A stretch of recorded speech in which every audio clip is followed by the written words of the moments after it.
Welcome to my piranha pool.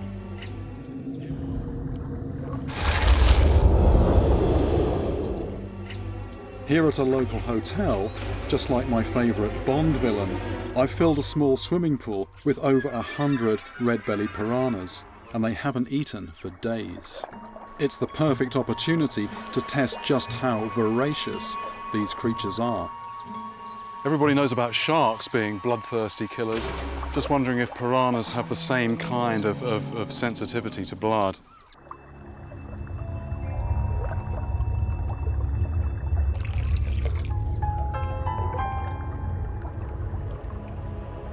Piranhas have evolved to live in the murky, sediment-filled waters of the Amazon, where visibility is often less than a foot, so a good sense of smell to locate their next meal is surely essential.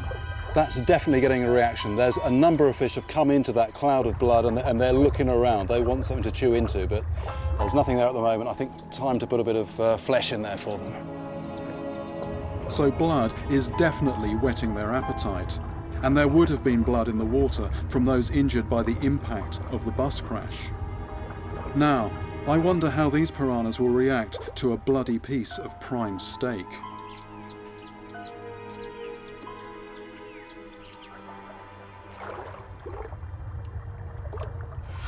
There we go, it's the first nibble, the first nibble, the first nibble.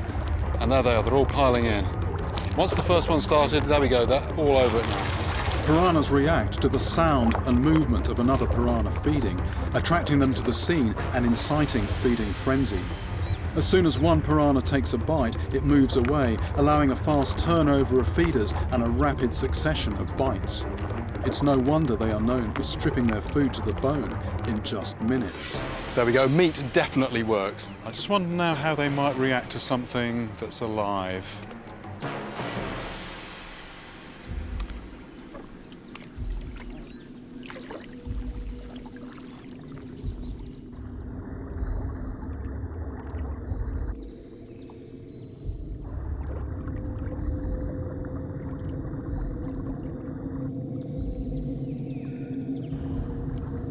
These piranhas were tearing into a piece of dead meat just a couple of minutes ago, but they're just not interested in me. So what is it that turns piranhas into vicious, murderous killers? That is what I want to try and find out.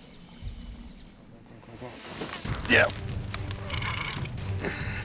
The strike feels like a piranha, but 10 times the size of the ones I've caught downstream.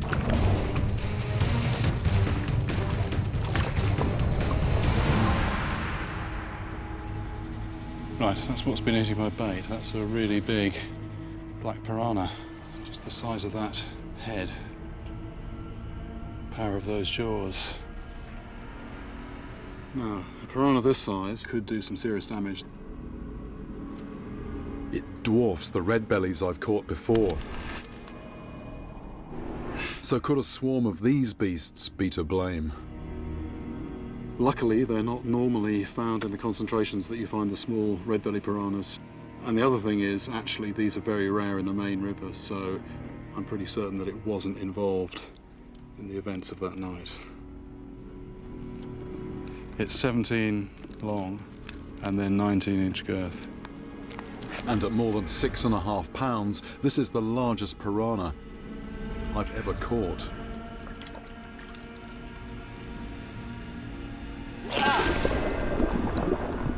If my finger had been in the way there, I'd be minus a finger.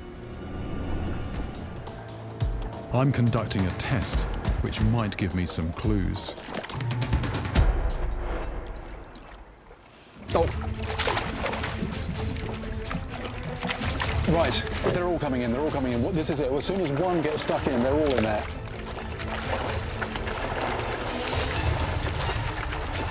And they're just pulling it this way, that way. And every now and again, it's almost like a sort of freeze frame. I can just see, for a fraction of a second, a humped black shape out of the water. Definitely black piranhas. As far as I know, this is behaviour that's never been caught on camera before. Black piranhas, the supposedly solitary and timid members of the piranha family, in a mass feeding frenzy.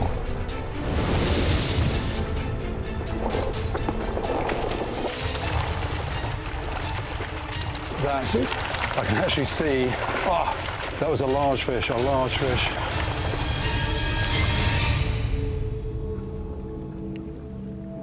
It's gone, it's all stopped. I think they've had it. I was expecting to go in there and investigate the skeleton, but there's nothing left.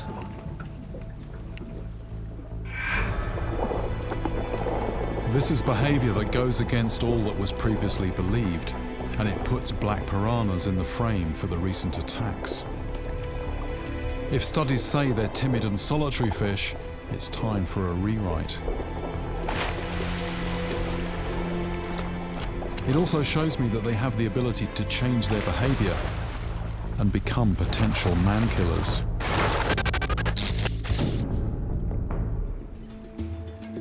Piranhas are an all too familiar problem when fishing the Amazon, but I have a solution.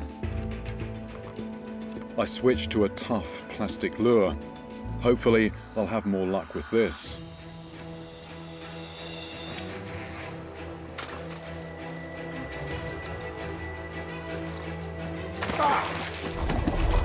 Almost immediately, my change in tactics is rewarded.